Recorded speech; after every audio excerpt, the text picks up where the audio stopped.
And what's up, everybody? Welcome back to the channel. It is your friend, Cheap Ludes, riding the absolute struggle bus this morning. I'm actually whipping struggle bus, honestly. Like, it's not been a good, it's not been a good thing, man. I went to a wedding last night for two of my best friends. It was interesting. Anyways, let's talk about the market in NBA 2K23, my team. Hooray. There's a lot going on, I guess. I don't know if I would say that it is positive for the most part, but a lot of stuff is going on.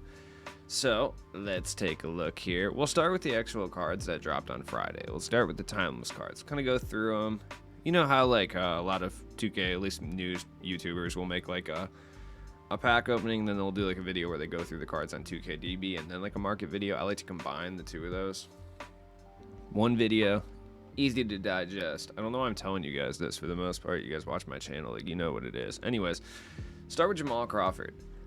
Jamal Crawford is actually a lot better than people give him credit for. I've seen a lot of people say he sucked based solely on his 2KDB kind of like portfolio. And this is why I don't make those 2KDB videos, because like it's hard, especially when it's like this year. You don't really know what SIGs are great yet. You don't really know what jump shots are good yet. So it's really hard to determine if a card is going to be good or if someone should pick them up by just looking at the SIGs. But after you play the game, you know, you use the card, or at least use a card with the same jump shot. You run into this card a few times online, you know, then you're able to form a little bit more of an opinion. So Jamal Crawford, 6'5", one of the best offensive shooting guards in the entire game. In the budget tier, for sure. Obviously, guys like Jordan, I know people hate on his jump shot all the time. I really don't think it's bad, though.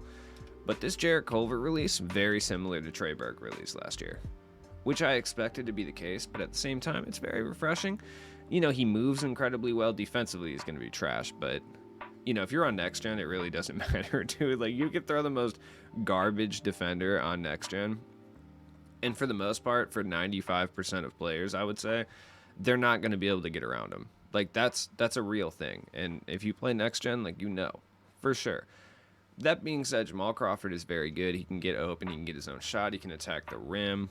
He can operate very well as a ball-dominant shooting guard. So, hypothetically speaking, let's say you're running Marcus Smart at point, who's not the greatest ball handler.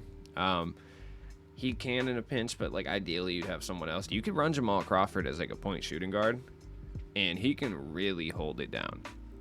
I would say he's worth the price. He's going for around 8 to 9K, which I still think is a little bit expensive for the lowest tiered promo cards in the game, which is why I'm still mad there's no rubies, but Jamal Crawford is worth it. Then we got Wilt. He's got the duo with Jerry West, which, I mean, speed-wise, he's still going to be lower than the other Wilts, obviously, but the duo does make him better for sure. I mean, it increases, like, his masher. He gets like gold masher and like gold box out beast and stuff, and he gets like anchor and rebound chaser and silver and bronze, which, like, whatever, it increases his interior defense and, you know, his block and stuff like that. Wilt is, from a budget perspective, probably one of the only centers besides maybe DeAndre Jordan and honestly Tyson Chandler as well that can defend the paint, like, to even a minor degree, right? I personally still prefer DeAndre Jordan. Wilt has a better player build, but Jordan's a lot faster. That's why I use him. He has better badges, obviously, too. But Wilt can definitely step in a pinch, and if you combine him with Jerry West, you know, he's going to get a little bit better as well. Is he the greatest budget card in the world? No. Is he really solid, though? Yeah. He rebounds exceptionally well. One of the best player builds for a center in the game as of right now. Great animations. I mean, offensively, he's not going to do a whole lot for you. He's going to grab offensive boards occasionally, depending on when the algorithm wants you to do that. And he's going to put them back. He can set semi-effective screens, but, you know, people are really high on Wilt. And I feel like the people who are super high on Wilt are actually just high on, like, the diamond and pink diamond version. Like, this version's pretty serviceable, but not the greatest. Then we got Robert Parish. Robert Parish is actually the cheapest promo card out right now, which is kind of crazy. Just because he's actually really good. On Next Gen, he's stupid. Like, he's got an awful release. Bismack Biyombo release. Like, you don't even have to use that to know that sounds terrible, but it's not great. It's greenable, though, and the 88 shot mid means he can sort of stretch the floor a little bit. If someone's playing, super inside, like, you can take a step past the three-point line and launch a mid-range, like, and you got a good shot there. Great post player, a little bit slow, but good interior defender as well. I mean, is he the greatest? No. I mean, if you're looking for more of a defensive guy, I would go Tyson Chandler personally. But Robert Parish is really, really good in the post. So if you're somebody that mashes like real hard, you're going to like Robert Parish for sure. Going for, less than 7K. So he's honestly one of the more affordable cards on this list. At least that's what he was going for yesterday. Yeah, so there's one 7K, 8 minutes left. So you can get him for relatively cheap. He's probably the best cheap center that you can buy in this game. Like if you got about, let me see how much he actually costs. I was going to say how much expensive he is. Dude, I'm fried. Let's see exactly like what you can get him at. Because, I mean, that determines a lot if he's like 6. Oh, okay. No, he's like super cheap. Yeah, okay. Can you get him below 5? No, okay. But you can get him below 6, or at least right at 6, right? Yeah, he's probably the best center for this price, for sure. For sure, bar none, not even close. Especially if you're over on Next Gen, because you can just mash people's heads in with Parish. I mean, he's huge. So, yeah, he's really good. I would recommend picking him up on Next Gen. Look, even if you don't want to play mash style, like, at some point you're going to have to mash. This is how the game is, and yeah. Then we got Diamond Wilt. Diamond Wilt is a monster. He's one of the best centers in the game. If we had just gotten Diamond Wilt, I would still say he's one of the best centers in the game. Everything I said about Amethyst Wilt goes like triple for this Wilt, except he's just like much faster. So he can move at a way higher clip. Obviously, he's got increased badge counts and stuff like that. He's got a Hoff masher, and damn does he mash, dude, for sure. He's good.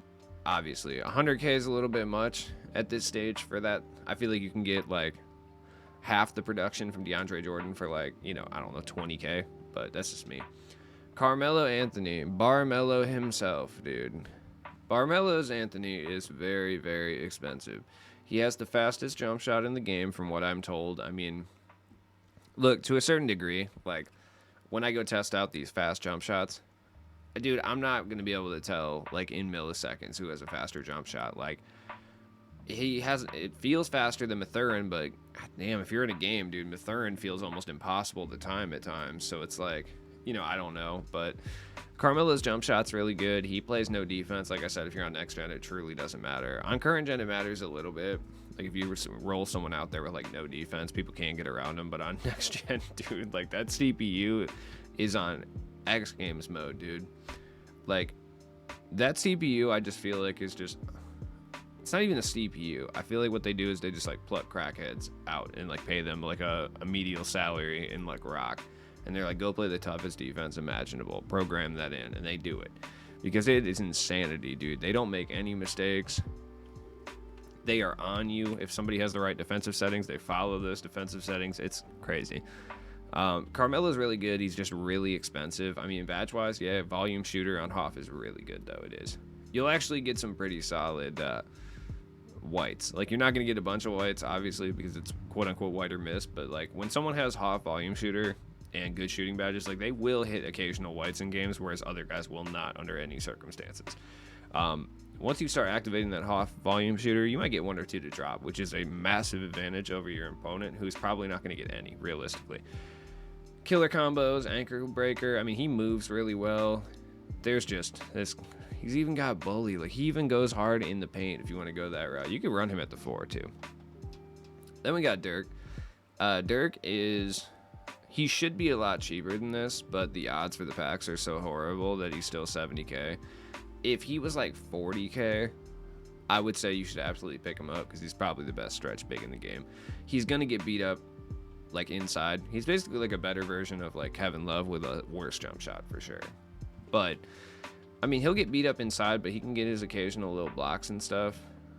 But he's not bad at all. Inside defense is going to be an issue. He does have Silver Masher, though, and, like, Silver Limitless. Like, he can stretch the floor, and he can get busy in the post on offense. It's just on defense he's going to be terrible. And the only defense that really matters this year, at this point, like, to a high degree is interior defense. Interior defense matters so much in strength, and Dirk does not have very much of either of those.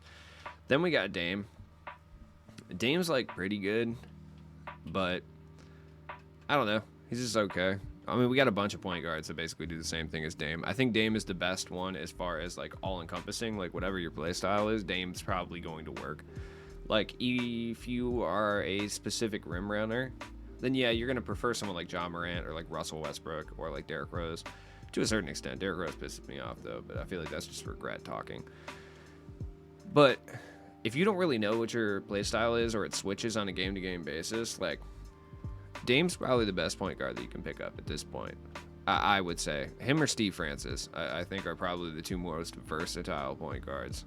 I know it's weird saying Steve Francis, but he's a lot more versatile than it would appear. Jeremy Lin's up there too, honestly.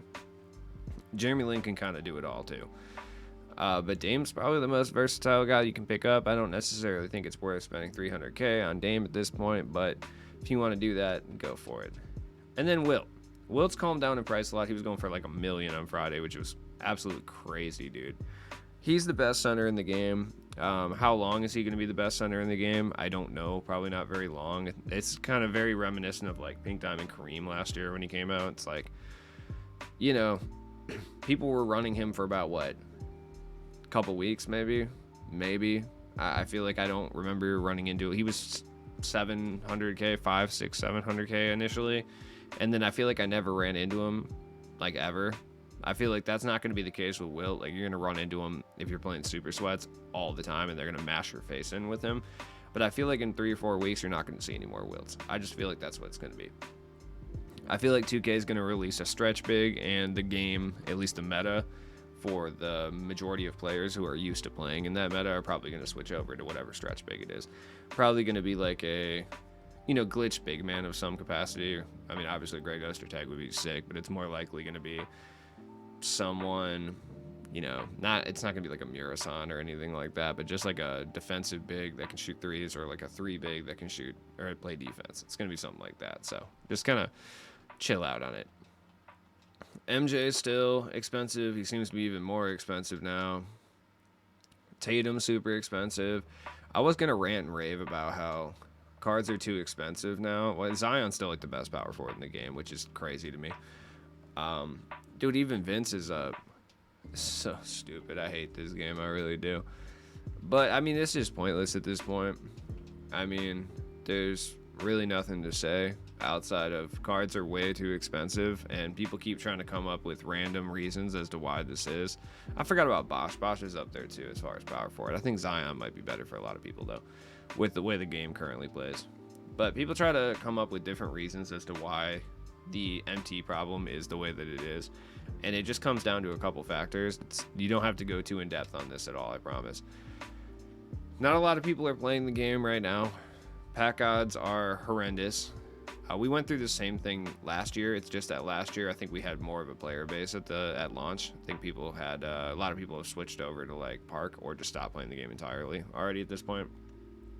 But not as many people are playing the game, which means not as many people are opening packs. Combined with the terrible pack odds means the players themselves are super rare. If you want to look to this and see if that's accurate or not, as I always say, when we get the new packs, don't look at the pink diamonds, look at the diamonds. Look at the diamonds and see how many of the diamonds there are. The reason I say that is because 2K does actually add pink diamonds in to inflate the market a little bit. Not inflate the market, but deflate it a little bit, and also to give people hope that they can pull these cards.